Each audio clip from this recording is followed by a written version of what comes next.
Hello my soul family, कैसे हो आप सब। मेरी सभी सोल फैमिली को जय श्री राम, जय नीम करोली बाबा। तो देखिए, मैं आज आपको बताऊंगी कि सच्ची सेवा क्या है।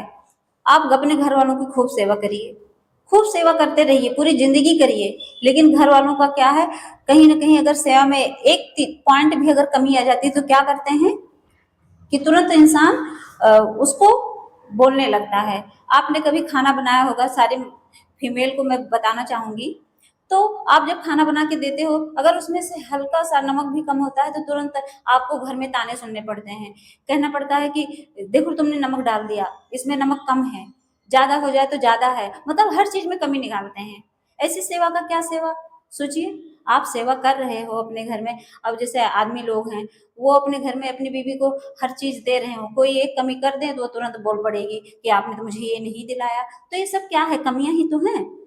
तो आप ऐसे लोगों की सेवा करें जो कभी कमी ना निकालें। और ऐसी सेवा किसके पास हो सकती है, किसके पास आप जाओगे सेवा करने जो कमी ना निकाले। इंसानों में तो ये है, उनकी आदत है ये कमी निकालने की। लेकिन बेजुबान जो हैं, जो हमारे डॉगी हैं, हमारे गौ माता हैं, इनकी सेवा करिए।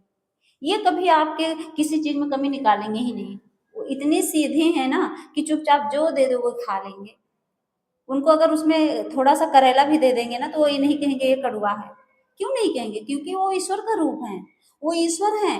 ईश्वर, वो खुश हैं, वो ईश्वर के ही तो रूप हैं। अगर हमें असली सेवा करनी है तो इनकी करिए, बेजुबानों की करिए। आपके घर में अगर डॉगे लोग आते हैं, कभी गेट पे आके खड़े हो गए तो कभी डंडे मत मारिए, दे दीजिए जो है। जब आप देना सीखेंगे ना तो समझ लीजिए आप ईश्वर की सेवा कर रहे हैं। तो ऐसी सेवा करिए कि जिससे हमारे समाज में एक एग्जाम्पल बने, लोग उदाहरण दें कि हाँ देखो वो सेवा कर रहा है। घर की सेवा करने से करिए, घर की सेवा। कोई ये नहीं कह रहा कि आप घर में सेवा न करिए, अपने माता पिता की सेवा करिए, सबकी सेवा करिए। लेकिन उनको भी थोड़ी वैल्यू दीजिए। जब आप उनको वैल्यू देंगे ना, जो हमारी गौ माता है, कहते हैं कि वो साक्षात लक्ष्मी का रूप होती है। और लोग क्या करते हैं, उनको कचड़े खिलाते हैं, फेंक देंगे ऐसे बासी खाना कि खा लो। ऐसा नहीं करना चाहिए।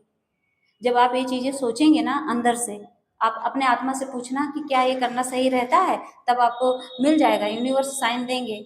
और ये सेवाएं डेवलप कहाँ से होती हैं, सिर्फ ईश्वर भक्ति से। जब आप ईश्वर की भक्ति करने लगते हैं ना, तो भगवान आपको अच्छे बुरे की समझ बताने लगते हैं कि हाँ क्या सही है क्या गलत है।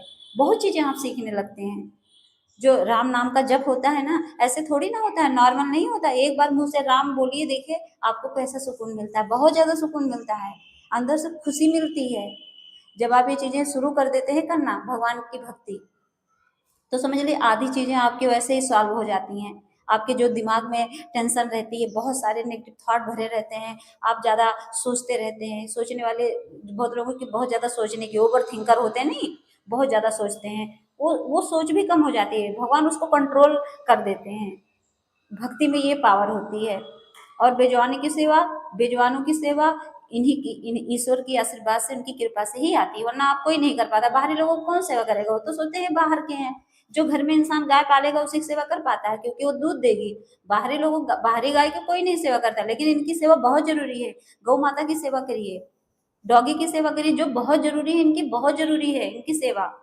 इनके लिए आप कोई हरी घास अगर नहीं ले आ सकता, बहुत शहर में ऐसे है कि कहाँ से लाएंगे हरी घास, उनके लिए है, ऐसी चीजें बहुत हैं।